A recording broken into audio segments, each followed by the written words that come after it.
November 18th, 2009. Boone County, Kentucky had already turned cold for the year. The soybean fields behind the Grayson farm were gray and empty beneath a low sky, and the last of the autumn wind carried the smell of wet dirt, rust, and wood smoke across the valley. 3 days earlier, Walter Grayson had been buried on a hill behind the old white church near Mill Creek Road. Now his daughter Emily stood alone beside a rusted burn barrel behind the farmhouse, throwing pieces of her father's life into the fire. The flames crackled against the dark, while cardboard curled black at the edges. Old invoices, broken tools, grease-covered notebooks, receipts from tractor parts, stores that no longer existed. To Emily, it all looked like the same thing it had looked like for years. Junk. Her father had spent his entire life saving things nobody else thought mattered. Bent bolts, rusted chains, hand-drawn maps, tractor manuals older than she was, even after the farm started failing, and bills stacked up on the kitchen table. Walter still filled the barn with boxes, as if the past itself could somehow keep the place alive. Emily was tired of it, tired of the leaking roof, tired of the broken fences, tired of hearing people in town whisper that old Walter Grayson had lost his mind years ago. And more than anything, she was tired of defending a man who never explained himself. The farm was already being prepared for sale. Mercer Development had offered enough money to erase the debts completely. After years of struggling, Emily wanted one thing her father never seemed to care about: a clean ending. She lifted another dusty box and dumped it toward the barrel. Old papers scattered across the muddy ground as wind rushed through the yard. One folded page landed near her boot. Emily almost ignored it, but then she saw her father's handwriting across the top. "If anything happens to me, never let Mercer Development touch the south field." She frowned immediately. Even now, after death, her father was still obsessed with that field. The paper trembled slightly in the wind as she bent down to pick it up. Beneath the sentence was a date written carefully in blue ink: April 7th, 1974, and underneath that, pressed darker than the rest of the page, were 3 words that made the cold air suddenly feel heavier around her. "They cannot know." Emily stared at the sentence for several seconds while the fire crackled beside her. Then she noticed something stranger. The paper was not part of a notebook. It had been torn from an official report. There were faded engineering stamps along the bottom edge. And suddenly, for the first time in years, Emily felt something she had almost forgotten how to feel around her father: curiosity. That was the moment the burning stopped, because the boxes no longer looked like the worthless collections of a stubborn old farmer. They looked hidden, and what Emily discovered later that night would force her to question everything she believed about Walter Grayson. Just 6 months earlier, almost nobody in Boone County took her father seriously anymore. The town itself had changed too much. The old cattle auction yard had become a hardware warehouse. Tobacco barns had collapsed and disappeared beneath storage lots. Young farmers left for Lexington, while developers arrived wearing polished boots and talking about expansion. And nobody represented that new world better than Richard Mercer. Richard Mercer was the kind of man who entered every room like he already owned it. Tall, perfect gray suit, silver watch, white smile. He spoke with the confidence of someone who had never once doubted his own importance. On a humid Thursday evening in May 2009, nearly the entire county packed into the courthouse assembly hall for Mercer Development's official land presentation. Local reporters stood near the walls. Bankers shook hands near the entrance. Farmers sat quietly in folding chairs beneath fluorescent lights buzzing overhead. A giant map of the Southern Valley hung behind the podium. Richard Mercer smiled proudly as he addressed the room. "This county has been dying slowly for 30 years, he announced, "and we finally have the opportunity to bring it back." Applause filled the room. He spoke about jobs, new factories, infrastructure, economic revival. Every sentence sounded polished enough for television. Then he pointed directly toward the south field outside Mill Creek. "That land," he said confidently, "will become the foundation of Boone County's future." More applause followed. Then, from the back of the room, a chair scraped loudly across the floor. Walter Grayson stood up. The applause weakened almost immediately. Emily remembered that moment perfectly because her stomach tightened the second she saw her father walking forward. He wore his faded denim jacket with dirt still dried across the sleeves. His boots were muddy from fieldwork. Under one arm, he carried an old cardboard box held together with duct tape. Several people lowered their heads before he even spoke. Others smirked quietly. Everyone in town knew Walter Grayson as the old mechanic farmer who refused to sell his land and spent nights rebuilding dead tractors inside a collapsing barn. Walter walked slowly to the front table and placed the box beside Mercer's polished presentation materials. "You can't build there," Walter said calmly. Mercer gave a polite smile that barely hid his amusement. "And why is that?" Walter opened the box and removed several old survey maps covered in handwritten notes, grease marks, and faded measurements. "The ground underneath the south field isn't stable." A few people near the back laughed softly. Mercer glanced toward the audience with the expression of a man entertaining a child. "With all respect," he replied, "our engineers already completed a full geological analysis." Walter nodded once. "They missed it." That line triggered louder laughter across the room. One banker leaned back in his chair, grinning openly now. Mercer crossed his arms. "So let me understand this. You believe your old notes are more accurate than a $6 million engineering report?" Walter looked directly at him without blinking. "Yes." The courthouse erupted again. Emily sat frozen near the wall, her face burning red with embarrassment. She loved her father, but moments like this had followed him her entire life. He never argued properly, never defended himself, never explained enough for people to understand what he meant. He simply stood there quietly while others tore him apart. Mercer walked closer to the maps and tapped one with his finger. "Walter, the world moved on," he said with a smile. "You just forgot to move with it." The room exploded with laughter once more. Even some of the farmers joined in. But there was something nobody inside that courthouse understood yet. Walter Grayson had never walked into that meeting expecting people to believe him. He walked in because he was trying to stop something. Long before Mercer Development ever arrived in Boone County, before modern survey teams and polished presentations, Walter Grayson had spent most of his life listening to things other men ignored. He was born in 1948 inside the same farmhouse where Emily grew up. His father repaired military tractors after the Korean War, using salvaged engine parts spread across the barn floor beneath hanging lanterns. Walter learned machinery before he learned algebra. By 12 years old, he could identify engine problems by sound alone. By 14, he was rebuilding transmissions beside grown men twice his age. But machines were only half the education his father gave him. The other half came from the land. "The land always tells the truth," his father used to say. Most men are too busy talking to hear it. Walter remembered every flood, every dry season, every place where rainwater disappeared too quickly into the ground. While other farmers saw dirt, Walter noticed pressure beneath the surface, weakness, movement, hidden water paths running under limestone shelves buried deep below the fields. That was why he kept notebooks. Thousands of pages written over 40 years. Most people believed the boxes in his barn were the useless collections of an old man afraid to let go of the past. But hidden among those papers were records from a state emergency engineering operation after the devastating Kentucky flood of 1974. And Walter Grayson had been there the night the South Field almost collapsed for the first time. The flood of 1974 was still remembered by older people in Boone County as the week the river stopped looking like water and started looking like war. Rain hammered Kentucky for nearly 4 straight days. Creeks overflowed into roads. Entire cattle fences disappeared beneath brown currents. Families slept inside churches, while National Guard trucks carried stranded people through town after midnight. Walter was only 26 back then. Thin, quiet, already spending more time around engines than people. The state brought emergency crews into the valley after part of the southern farmland began sinking unexpectedly beneath the floodwater. Massive cracks opened in the earth overnight, and one county road collapsed nearly 6 feet along the limestone ridge below the South Field.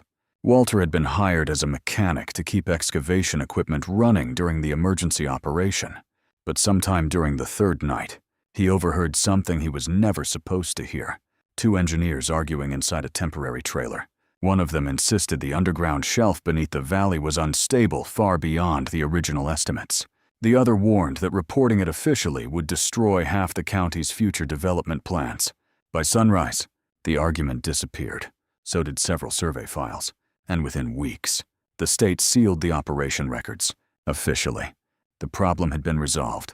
Unofficially, Walter knew the ground beneath the south field had only been stabilized temporarily through emergency drainage channels buried deep underground.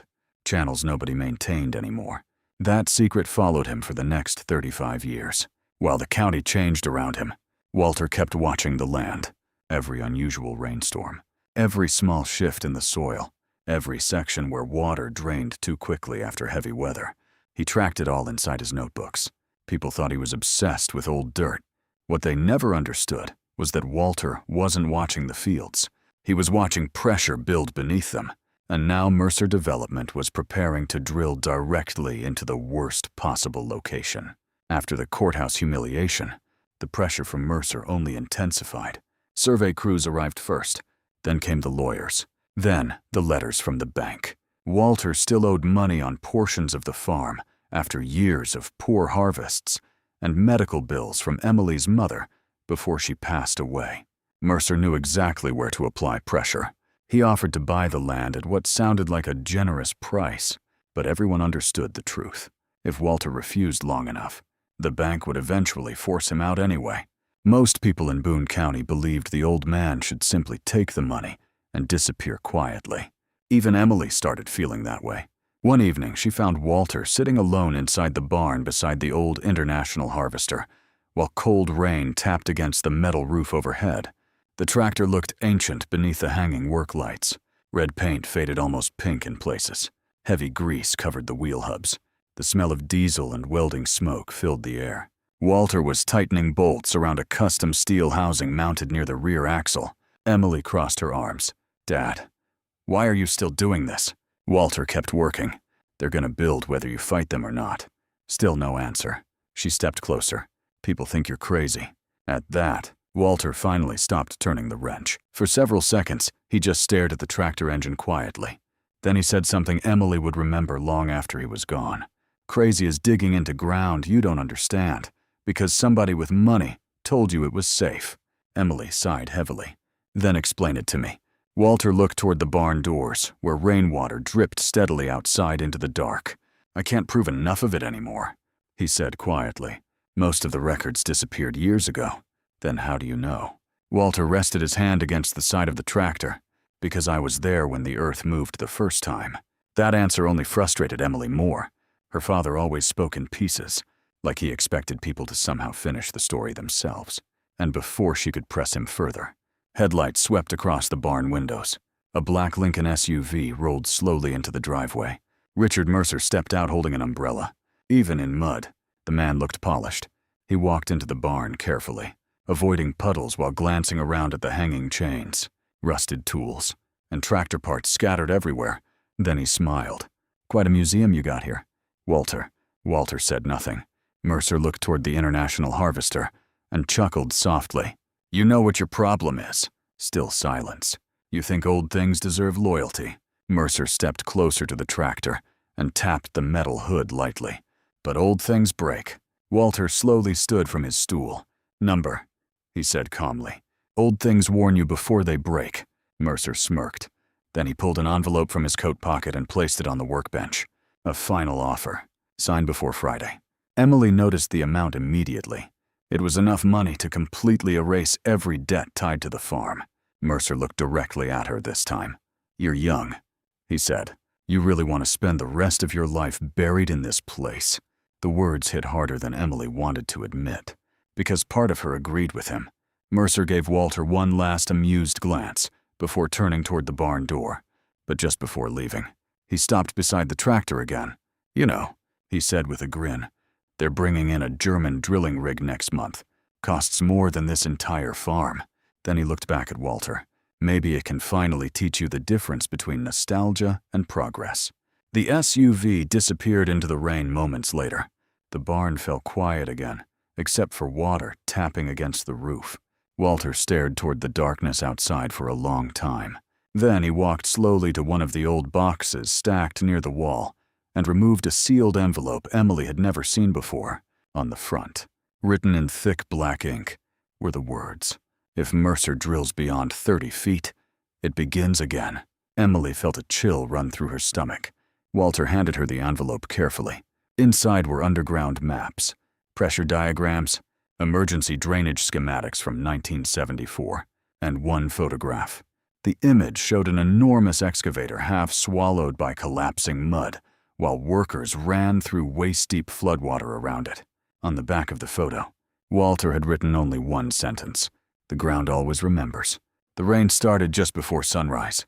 Cold November rain that turned the roads around Boone County into black rivers of mud. By 7 in the morning, floodlights already glowed across the south field, while Mercer development crews prepared for another deep drilling operation. Emily barely slept the night before. Walter's notebooks were still spread across the kitchen table beside coffee cups and old maps. She had spent hours reading the same sentence again and again. If they break the third limestone shelf, the valley will open. And now, according to the latest construction reports, Mercer's crews had already drilled beyond 30 feet, exactly where Walter warned them not to go. Emily drove toward the site while rain hammered the windshield. Even from half a mile away, she could see the giant German drilling rig towering over the field, like a steel skyscraper surrounded by cranes, bulldozers, and work trucks. Reporters stood near the entrance filming the operation. Richard Mercer loved attention. He stood beneath a white construction canopy, wearing a long black coat, while speaking confidently to local news cameras about economic transformation and modern engineering. Then the ground beneath the site made a sound nobody expected, a deep crack. Not loud at first, just enough to make workers stop moving. Several men turned toward the drilling platform as mud began bubbling upward beside the support tracks. One engineer frowned immediately. Then another crack echoed beneath the field, this one much louder. The earth suddenly shifted under the massive drilling rig, tilting one side several feet downward. Workers started shouting as steel supports groaned violently under the weight. Within seconds, panic spread across the site. Floodwater burst through long hidden cracks beneath the mud, while part of the south field collapsed inward, like the ground itself was breathing. Emily stood frozen near the fence, because everything was happening exactly the way Walter described it. The deeper the crews tried to stabilize the machinery, the worse the collapse became. Bulldozers sank. Support vehicles slid sideways into soft ground. Expensive modern equipment became useless almost instantly. And in the middle of the chaos, Emily remembered something her father wrote beside the tractor diagram. Weight matters less than pressure. Suddenly she understood. Walter had rebuilt the old International Harvester for unstable ground conditions. The tractor's modified axle weight and low-pressure traction allowed it to move safely across weak limestone shelves where heavier modern machines would break through. The machine had never been sentimental to him. It had been preparation. Emily ran back to the farm through pouring rain, while sirens echoed behind her across the valley. When she entered the barn, the old International Harvester sat beneath the hanging lights exactly where Walter left it. Mud still clung to the tires from the last time he drove it. For a moment, she could almost hear his voice again. Old things warn you before they break. Emily climbed into the seat and turned the ignition. The engine coughed hard twice before roaring alive through the barn. By the time she drove back to the south field, nearly half the town had gathered near the collapse zone despite the rain. Police lights flashed through the darkness, while Mercer's engineers argued frantically beside sinking machinery worth millions of dollars. Then people saw the tractor coming. At first, several workers laughed. An old red farm tractor rolling toward a disaster modern equipment couldn't stop, looked ridiculous, until Emily drove directly toward the buried emergency drainage access Walter marked in his notebooks.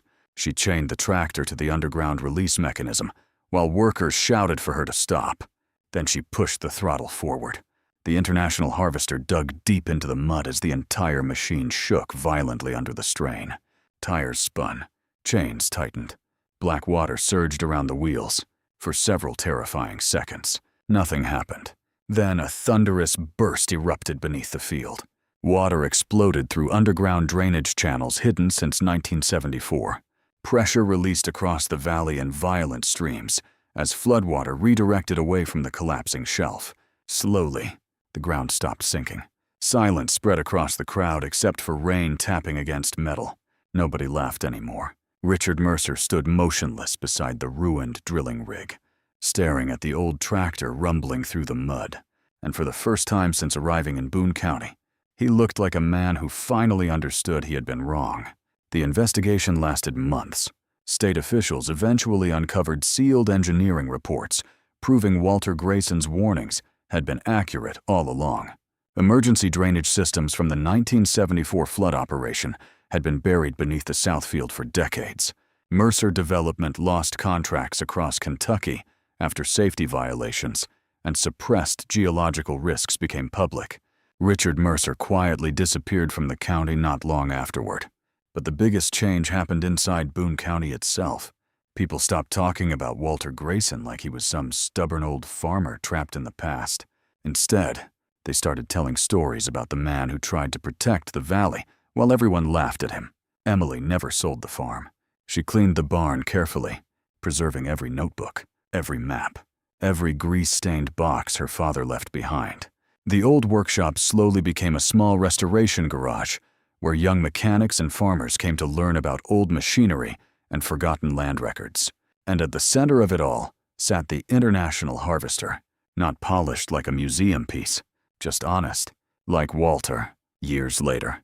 Emily sometimes stood beside the same burn barrel where she almost destroyed the boxes and wondered how close she came to burning the truth with them, because in the end, Walter Grayson was never fighting progress. He was fighting arrogance. Money had convinced men like Richard Mercer that newer automatically meant smarter, bigger meant safer, expensive meant better. But the land does not care about confidence, and the earth does not respect pride. Sometimes the quiet old farmer standing alone in muddy boots understands more than the men holding million-dollar reports. And by the time Boone County finally understood what Walter Grayson had tried to protect all those years, the old man was already gone.